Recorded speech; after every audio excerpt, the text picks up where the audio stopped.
This is an oddball gathering. I don't mean a gathering of oddballs, but maybe that's true too. But this is different. We're calling it Significancy, and it's not just a monologue or lecture. It's not just some live music. It's not just a good podcast-style conversation. It's kind of a mashup. But in my imagination, whatever this is, in some way, it's a little spiritual. Now, you don't always know what someone means when they say spiritual, but when I say it, first I mean it's about the deep values that make us human beings, like love and hope and joy and peace. When I say the word spiritual, I mean that those values are actually real, that reality isn't just made up of physical things. When I say the word spiritual, I mean I'm not a physicalist or a naturalist that just thinks all of reality is a bunch of atoms bouncing off each other. When I say spiritual, I mean I think values are real, even more true.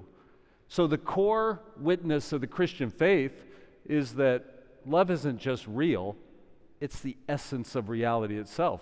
1 John chapter 4 says God is love. So when I say spiritual, I mean those sorts of things.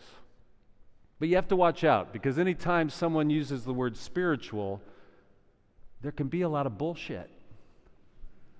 So bullshit's not a cuss word anymore, because it's so ubiquitous that bullshit's all around us, and you have to watch out for it, right? And so when someone starts saying spiritual things, so one of my hopes for Significancy is we'll call out bullshit. We'll try to speak to things that are substantive and real. It'll be big ideas, conversation, music. So tonight, I will be talking about the future of religion, and I've got a wonderful guest I'll introduce later that will engage me some on that as well. The future of religion, well, first it sounds wildly pretentious to me. Nobody can predict the future, and no one knows what the hell religion is. You can't define religion. So you can't predict the future, and you can't define what I'm talking about, because is it a set of beliefs? Is it organized religions? Is it a feeling of the heart? Or is it relationship to deity? Is it something? What is it? But it not only sounds pretentious to gather around the future of religion, it also sounds oddly banal to me. It's like having a meeting about the future of ice cream. Well, I can guarantee you there'll be ice cream and it'll taste good. That's about what I can tell you. Or it's like the future of coffee tables. There will be coffee tables in the future, and they will hold up your whatever we mean by religion, it'll be there in the future. Some of it will be horrible stuff. Some of it will be wonderful stuff. Okay, you can go home now. I just summed it up. Thanks for coming for the first Significancy. These are going to happen about every 6 weeks. Thanks for being at the very first one. And I want to introduce you to Sam Eshelman, our singer-songwriter tonight. Sam's been a special presence here at First-Plymouth for many years. During COVID, he wrote a song. He was reading a book of a Lutheran minister, wasn't it? And he wrote a song about religion, and it's titled, "So Many Questions." Listen to Sam.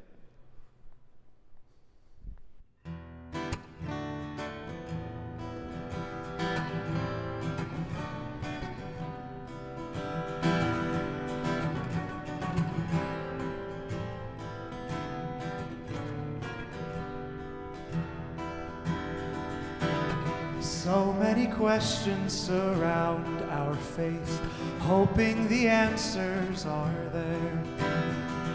What is this truth we are searching for, this truth we hope to share?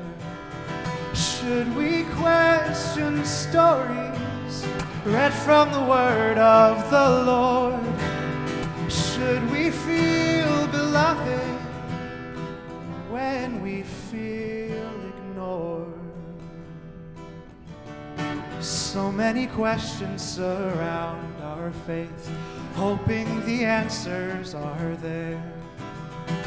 What is this truth we are searching for, this truth we hope to share? When will we acknowledge hatred that's spread in your name.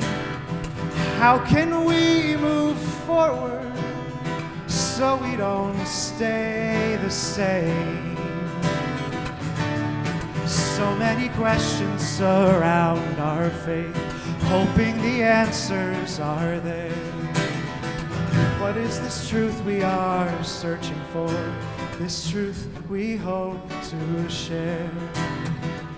Why do I feel guilty, questioning things that seem new? How should we love others when they don't love us too?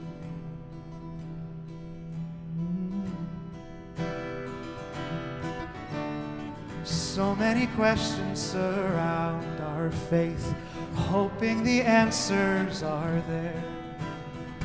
What is this truth we are searching for? This truth we hope to share. While we keep on seeking guidance and truth from above, Jesus gives us answers. He shows us how to love. So many questions surround our faith, hoping the answers are there. What is this truth we are searching for? This truth we hope to share. So many questions all surround our faith, hoping the answers are there. But love is this truth we are searching for.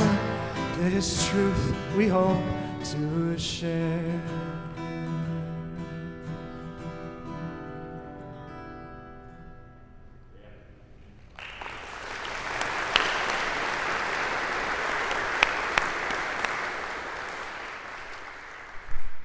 Okay, let's get into it. The future of religion.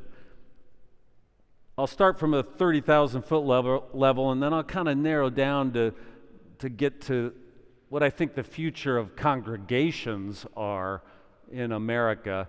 And just to give you the headline, I think they're far better than you might imagine.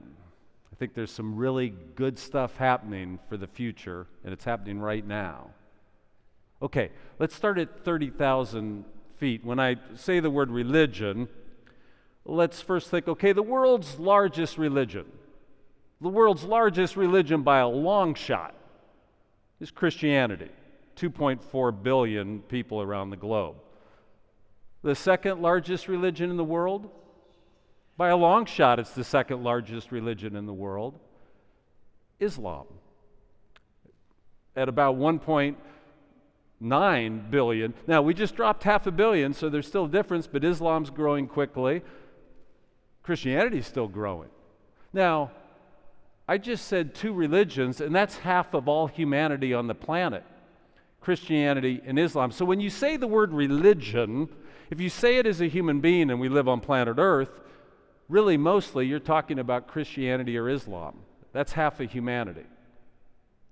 Follow the scale here, because scale plays a role. I just told you the two largest religions. What's the third largest religion? Hinduism. But you start dropping quickly. There's about 1 billion, primarily because of India. But watch the scale difference. It just dropped another 1 billion people. What's the fourth largest religion in the world? Buddhism. But watch the scale shift, maybe 500 million Buddhists. How many in America? Maybe 4. Right? I mean, the scale starts to change very quickly.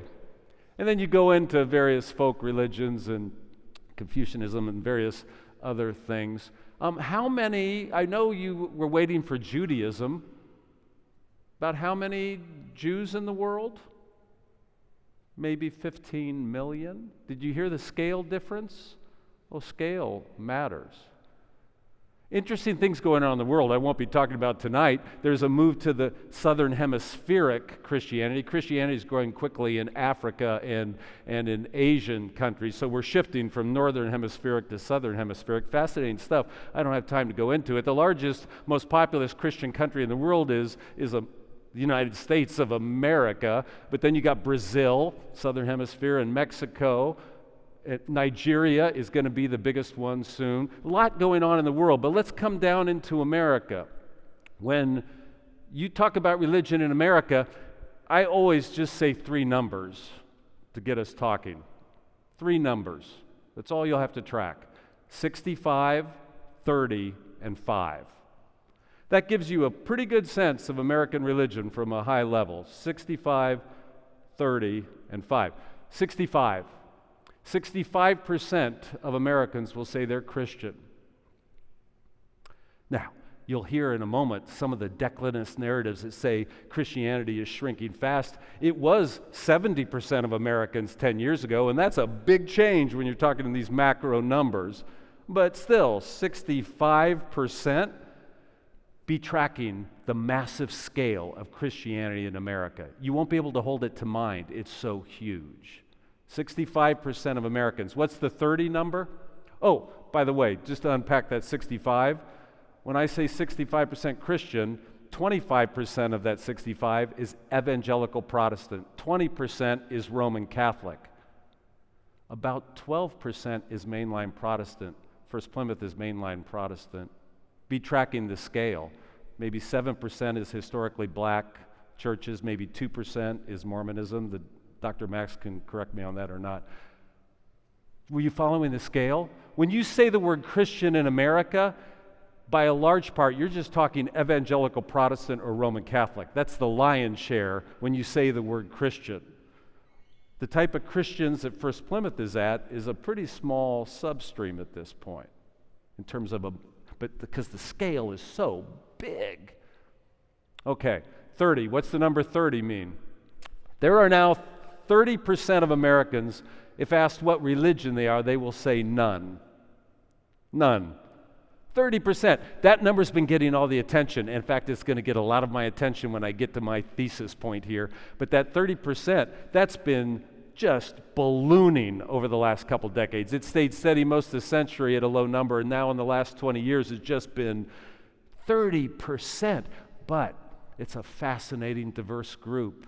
What does a human being in America mean when they say they have no religion? You got to talk to each one personally what they mean.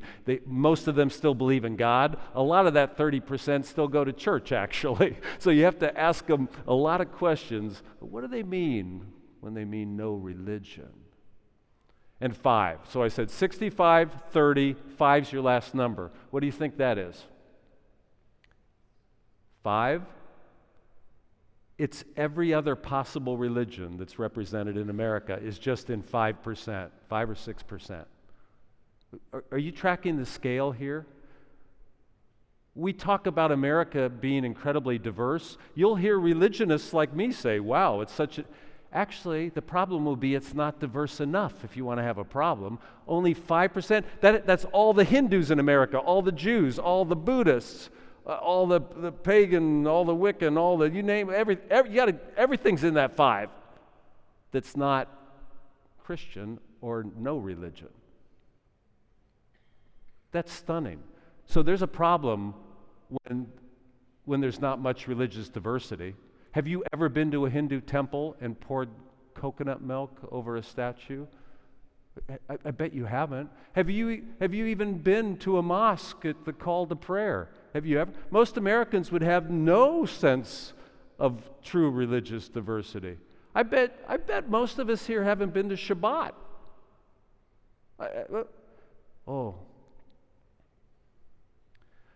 Okay, I gave you a big view of American religion.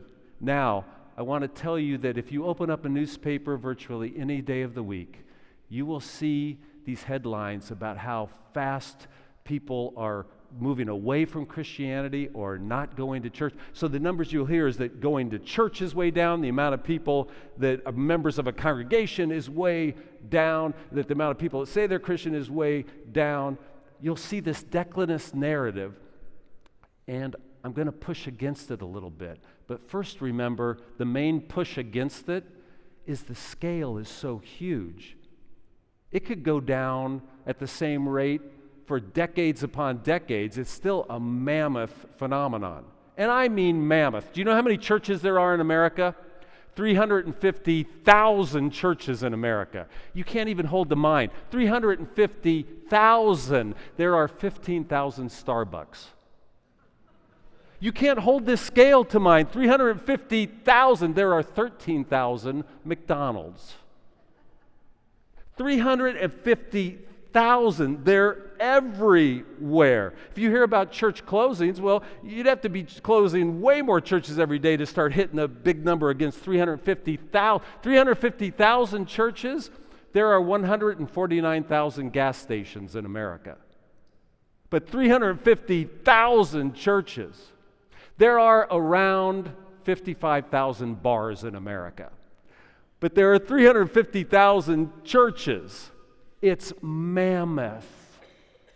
So that's the first push against the declinist narrative. But I've got another one. When you talk about church rates and church attendance and membership and participation going down, that's only if you take a specific time period. You have to only be looking at really about the last 55 years or so. And yes, those numbers have been tacking down now for 5 decades. But if you widened it, if you compared church-going and Christian vigor and dynamism on all the statistics to the early 20th century, we're still way beyond it, what it was in the early 20th century. So the illusion to those statistics is it's only one time period. And we all succumb to what has been called the myth of past piety.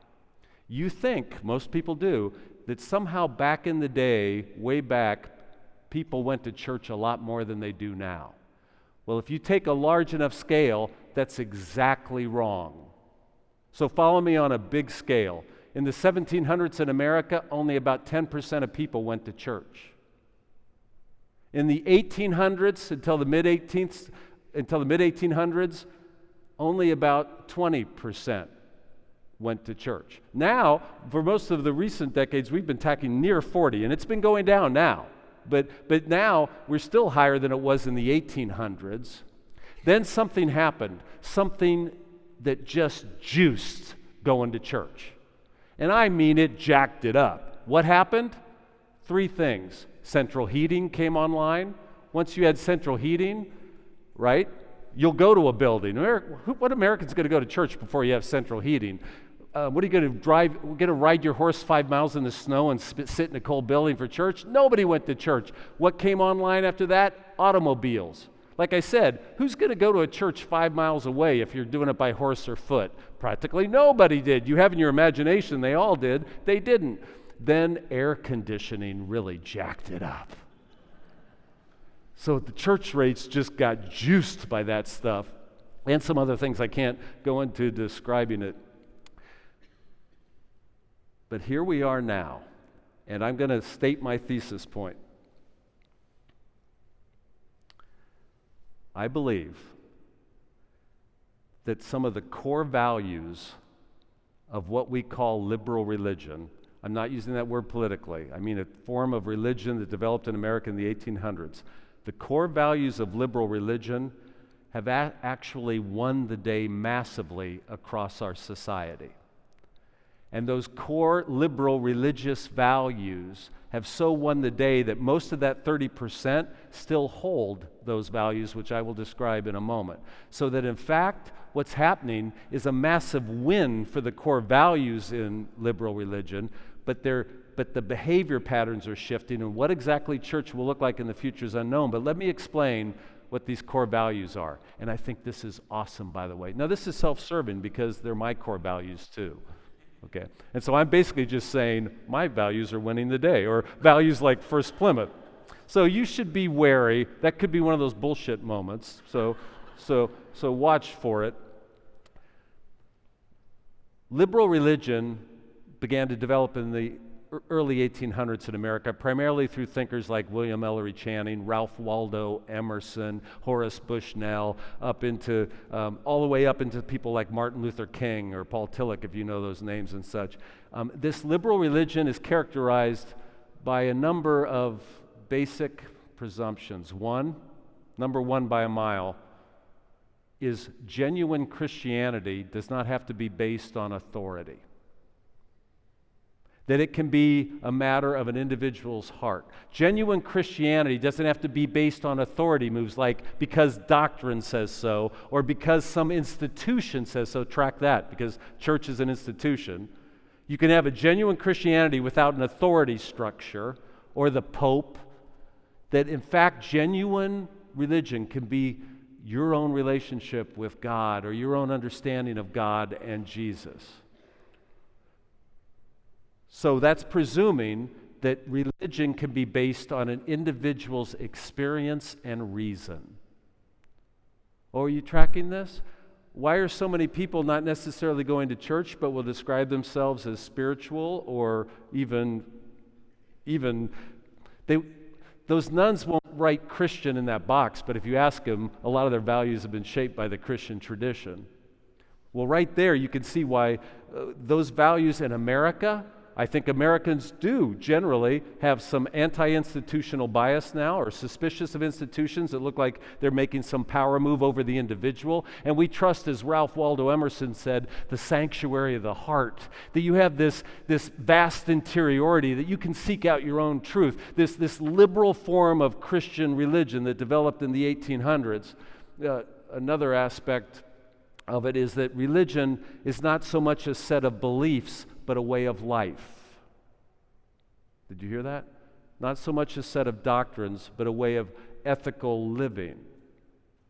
And then, in large part, these core values of liberal religion has to do with believing that the verdicts of modern science, the best of ethics and philosophy, can be brought into harmony with the faith.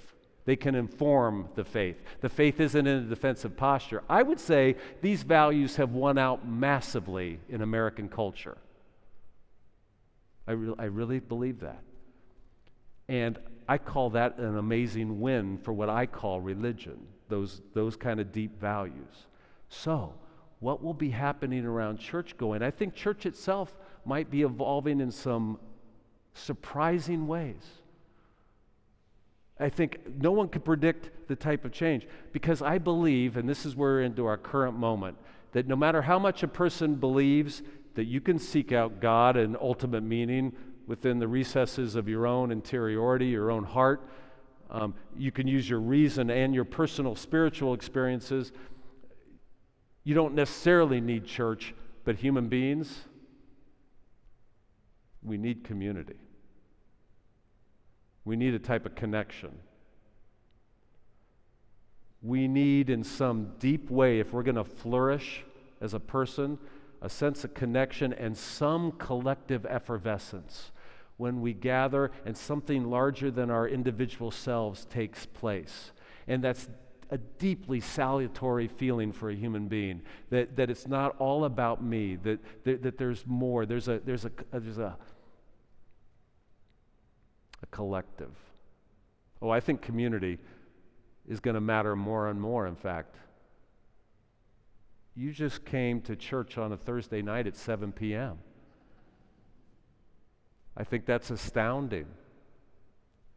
So, what exact new ways gatherings will take place? But I think I'm going to chalk this up as a massive win. That number 30 that you keep seeing growing, every time you see it get bigger, I think in the realm of deep values, there's good stuff happening. That Christians don't have to look at that 30% and go, oh my gosh, we're in trouble. It's not that we're in trouble. It's that we're going to be deeply edified by this group that no longer thinks you've got to somehow be normative and say, this is what I am. Are you tracking any of this? Okay. That was my little take on the future of religion. Now, we're going to switch gears. We have with us Max Perry Mueller, who is an assistant professor of religion at UNL. And we've known each other for a long time. I love his mind, I love his spirit. And I'm going to invite him up for a conversation now.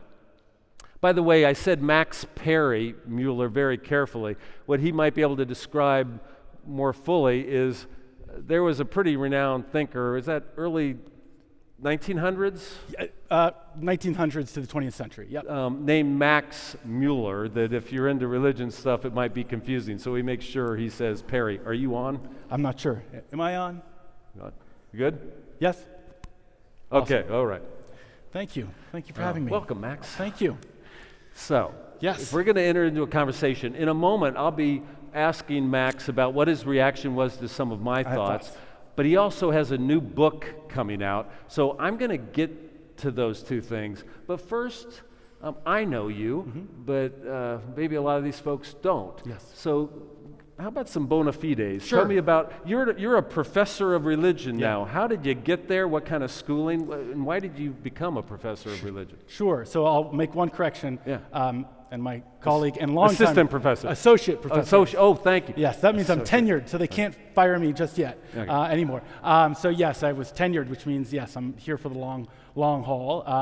So where to begin? Yes, I went to a small school up in with my good friend Nora Peterson, who's a member of our congregation, and we actually were in religion classes together. Was that Carleton? At Carleton together. So we go way back. I was just sitting with her, and then I was a French teacher, teaching a Yankee like myself, teaching French to the Cajuns for 3 years in southern Louisiana. What? And I was there for Katrina, and Rita, the forgotten storm, Rita, which crashed into the Gulf Coast. How's your after. French now? It's okay. It needs to get better. That's next year. Next year, I'm going to take some classes in Nora, and so to get it back up to snuff. Got it. And then I went to graduate school at Harvard. I have a master's degree in theological studies, which I'm leaning on heavily right now as I'm starting a period of time with you all, Jim and JC, Juan Carlos, of a time of discernment to see if I might be, my skills, my gifts, and my own needs for community might fit well in a pastoral sense. Well, I'm going to ask you about that. You're actually going to be seeking ordination. We'll see. As we'll well, see. Potentially.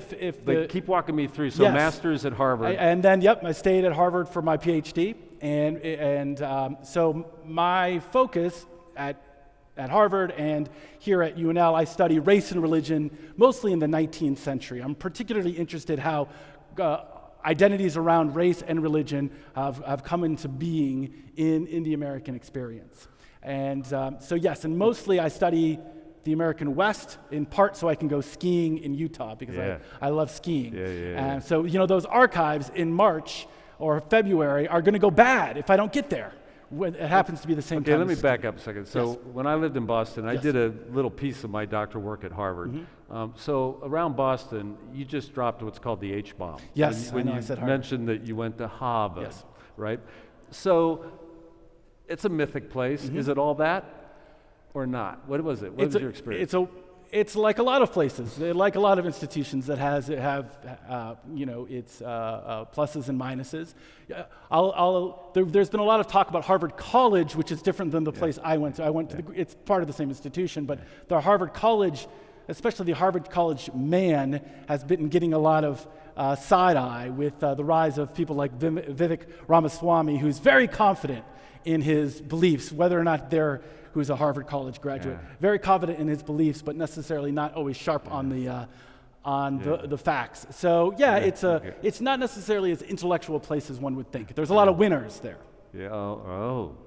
Interesting. But now you're a professor of religion. How's that experience been for you to be the associate professor in religion? What are students like these days? What's your sense on the ground? Yeah, our students here are incredibly curious about their own religious practice. They often come with a lot of, when I was an undergraduate, I came to my religion classes with a lot of questions about my own faith, my questions about how certain people who have really strong beliefs, I would even say exclusionary beliefs, like the tradition that my father grew up in and I was raised in a fundamentalist household, how can they have a place in kind of pluralistic cultures, like is almost requirement in a religious studies class, where we aren't there to dismiss or deride any particular religious tradition or even exclude it. Kind of the bar for entry is actually an acceptance of some sort of pluralism. And how can we make a place for people who are exclusive in a pluralistic setting? And so those are a lot of the questions that my students And that's actually one of the values I was talking about for liberal religion is pluralism, and I didn't talk about it, but that's absolutely a key. So you're a college professor, and you got these young men and women coming, and is there a typical thing that you ever beat your head on about what a typical American doesn't get about religion? Is there something? I mean, you're a technical expert. Sure. Is there something you kind of beat your head about that they don't? Yeah. Let me think about if I can teach. So I'm teaching my introduction to American religious history, which we call American religious diversity. Kind of an awkward title. But one of the things I try to imbue to students are some of the ideas that you shared, the starting ideas that you shared with us today about the dominance of Christianity, both in American present and also the American past. But again, yes, the idea of declension narrative instead of I'm forgetting. Declinus is what I said. Yes, but this idea that the good old days, right? The good old days, that's constant in our history. Another small thing I'll just say, and I'll just remind us all here, is thinking about that 5% that you mentioned, right? A lot of folks from Africa and Asia, especially India and Pakistan, who came really. When you said 1965 or 65, I thought you were going to say 1965, because 1965 is really Immigration Act, Immigration and Nationality Act, which ended the quota system and really the racist quota system that privileged and had preferences for mostly Northern European and European countries. It really opened up the United States to Africa and Asia for immigration, and that's where we get that larger 5%. Those are the people who have come. But speaking of that, a smaller percentage within even that, if I can have my students, it's a small thing, but maybe it's a talisman for understanding religious pluralism or diversity in the United States. When you see a man, and we have lots of them in Lincoln, walking around with a turban in the United States, what religion does he belong to? Sikh. Sorry. Yes, sorry. Sikh. I just was involved. Sikh, yes, he's Sikh, and actually it's the preferred pronunciation is Sikh, but it sounds like sick, so we say Sikh. Yeah. And most students, 99%, who know, most Americans think Muslim. Right, and that's the leftover from the most prominent images in our minds of a Muslim man, mostly from Osama bin Laden and around 9/11, because he wore a turban like a lot of Sikhs do. But the Sikh tradition is not Hindu, not Christian, not Islamic tradition. It's its own religious tradition, and they're big believers in peace, in giving to others. The ritual dagger is not a dagger. Ritual, but it started as such. They were called by their gurus in the 15th and 16th century actually to defend religious minorities in India. To defend religious minorities in that hotbed, right? If the United States is the most religious diverse nation in the world, one could debate whether that's true. India might be, even after the partition in 1947 that separated Pakistan from India, remains one of the most religious diverse places. So I asked what you kind of knock your head against as far as what people don't get about religion. There's kind of a weird minor point that I feel like I always bump up against, is that people think Christianity equates to churches. Mm-hmm. But in fact, churches exploded in the 1800s. Prior epochs, it wasn't so much a church-based religion as it was based in family life and village. As far as the amount of time historically people went to a public building, you had major festivals, but those major cathedrals in Europe that everybody bemoans that are empty, they were always empty. People went there on certain occasions, but where Christianity really resided was in family, village, and frankly, before the separation of church and state in America, it resided in the culture in a full-on. Does that make any sense to you? Absolutely. But people totally equate Christianity with church. Mm-hmm. Yes, I mean, really, the churching of America happens we kind of talk about in the narratives, the dominant narratives of American Christianity, two great awakenings. And a lot of scholars, and me included, are actually less sure that the first Great Awakening actually happened. But I'll talk about the second Great Awakening. We know that, as you said, mostly because they didn't have access. It took a long time to get to church. The fields needed to be tended to, right? Going to church is really a 20th century middle class occupation, right? It's a thing you can do when you have excess labor. And now I'm going to sound like a Marxist, but when you have excess labor and excess time. Probably are a Marxist. You're a university professor. Yes, exactly. University professor. Don't tell him. Not at all. But we can use Marxist ideas around economics. So yes, it's, as you mentioned air conditioning, central heating. The car is big. That allows for the growth and daily attendance. But yes, in the 19th century, right after the Revolutionary War, we had a revolution in religion. The decoupling of church and state allowed for, now I'm going to talk again about economics, allowed for a new religious marketplace. So Adam Smith of Wealth of Nations, one of the founding fathers of economic theory, talked about what would happen if a state disestablished its church. There was no longer a state paying and to uphold an established church. Entrepreneurial fervor is what would happen. Well, exactly. He believed in a capitalistic spirit, that without monopolies, without state intervention, people would create religion and new religions based on the need. They would meet the needs of the people. And that's when the explosion of churching happened with Baptists and Methodists after the revolution. So that's when we have this huge growth curve, especially in Methodism. Because they were riding horses to every town. They could ride horses to every town, and they met people theologically and in terms of education. The bar was lower for entry. Yeah. You didn't have to go to Harvard or Yale to be a minister. You could just be called by God, have a horse. That was really very important. That affects still. Raise your hand if you come from the Methodist tradition at all. Come on, raise it up. I am. I mean, there's... Absolutely. And so the Methodist tradition were particularly well suited for a very mobile society, moving in particular to the west. Didn't they go where a post office was? They often went to, yes. Well, the post office would actually come go where they later. were. Exactly.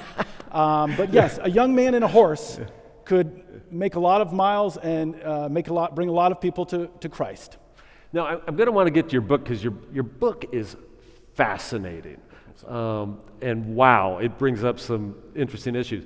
But before I want to end with your book. Sure. I'm just curious, in my monologue, first, any general reaction? Secondly, if you heard any bullshit or anything you disagree with, react to that. You did well. Okay. I have a couple of points. Yeah, I think that your interest in exploring the idea of church as religion, right, and the decline in church attendance is not necessarily capturing a decline in religion is right. People like the Methodists in the 19th century, like in the 21st century, a lot of my students, you asked about my students, and a lot of them come to college. It's a time of growth and a time of transition. A lot of them are trying to figure out what is their relationship going to be to their tradition in which they were raised or not, and any other potential traditions that they're interested in. And so they're going to seek out community, I think, naturally. Religion is a seasonal, by which I mean in our seasons of our life. We enter into religion when we're children, when we get married, and often when we're approaching death. And religious attendance goes up for individuals like that. But I wanted to think about church buildings, right? Church buildings. The word secular actually comes from, the history of the word secular comes from partly through the French Revolution and also Spanish decommissioning their missions in California. Secular means a religious building, owned land, that no longer belongs to the church, but now is Yes, it no longer belongs to a religious community. That's what secular means. So literally, in some ways, it's the absence of religion in a space. That's where we get the idea of secular. So we look around in these buildings and we see, just like we see storefronts empty downtown some places, we also see church buildings that are empty. But often those church buildings don't stay empty for long. New communities, and speaking of that 5%, where the Africans and Asians, especially India, are filling those church buildings with mosques, right? Those church buildings get repurposed as mosques, temples, and in particular, other churches.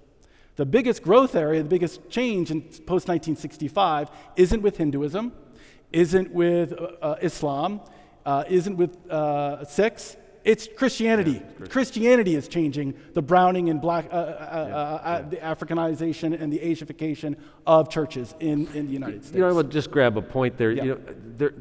This is kind of a big, weird point, but there are scholars that believe if you go far enough back, there is no concept of religion because you have to have secularity for there to be a concept of religion itself. And I kind of buy that impulse.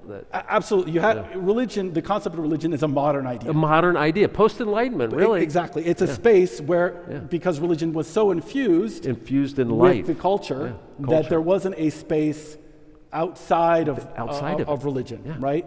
Religion affected all parts of life: science, medicine, human relationships, what we call psychology.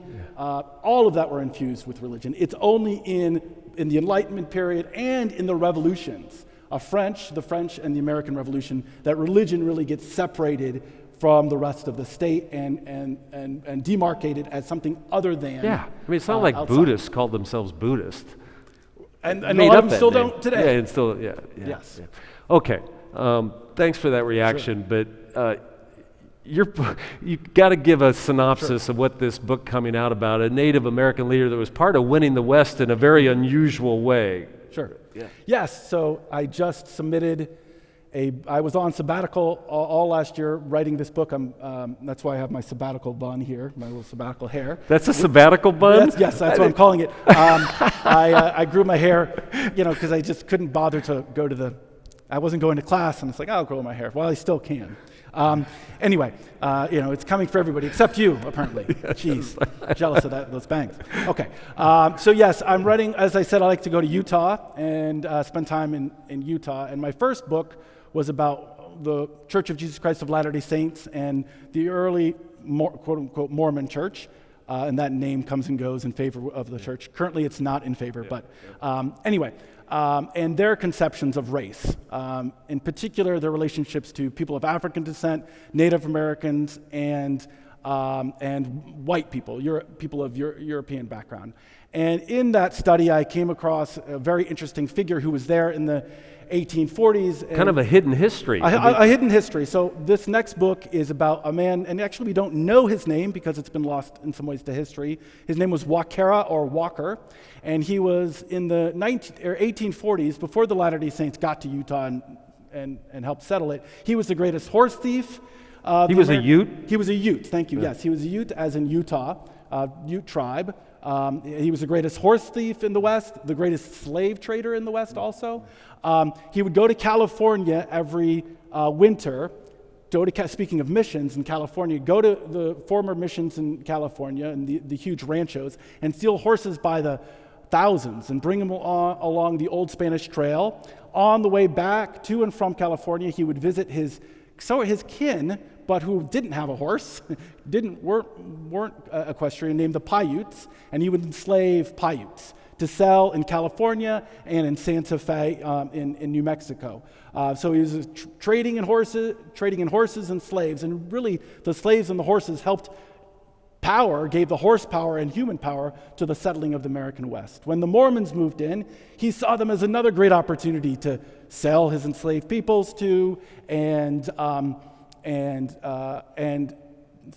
sell horses to. And so he partnered with the Latter-day Saints for a while and helped establish their settlements until the Mormons took over his land and threatened to take over his power. And so he pushed back in a series of conflicts. And he died in 1855 under very mysterious circumstances after peace was settled.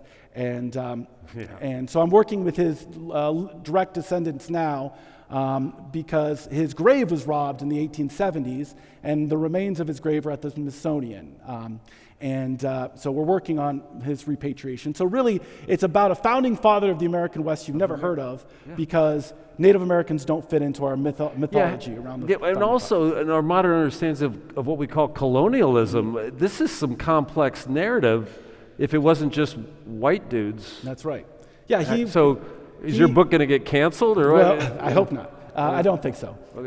No, I mean, he was as one of his direct descendants, my dear friend, actually Forrest Kutch, who visited and lectured here at our church last year, who's a direct descendant of Wakera.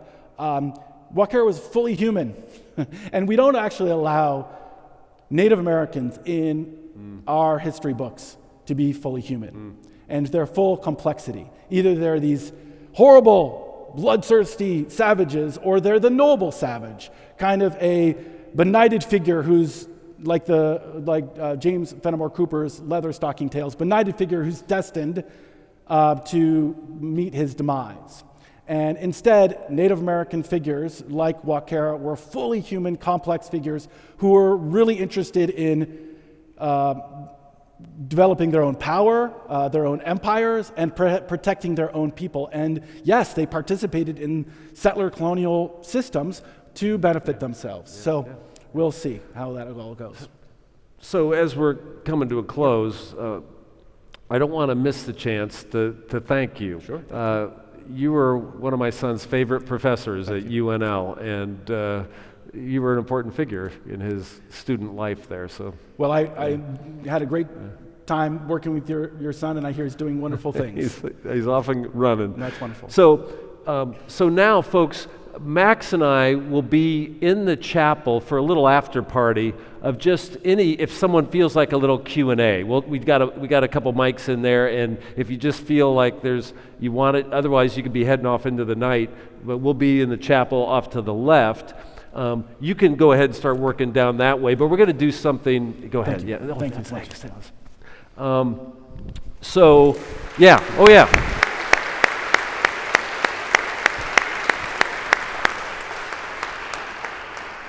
So in the early 1970s, a rock band started in Chicago. And, usually a rock band has a particular thing it's going to do. They would mix acoustic guitars with hard rock and electric guitars. They would do synthesizers with normal piano keyboard. But, in the 70s, one thing they did that you might remember, and they did it to the hilt, was power ballads. The power ballads of the 70s and 80s. And I'm talking about Styx. Most of us are old enough to remember Styx in the 1970s. And we've been talking about searching for tomorrow. And Significancy is, like I said, an oddball gathering. So to end the night, I'm going to have you sing some Styx with me. Okay, now it's a power ballad. So we're just going to do one verse a couple times, but let me remind you of this power ballad. I'll just give you the melody. On board I'm a captain, so climb aboard. We'll search for tomorrow on every shore. And I'll try, oh, this is good. Oh Lord, I'll try to carry on. On board I'm a captain, not loud, so climb aboard, we'll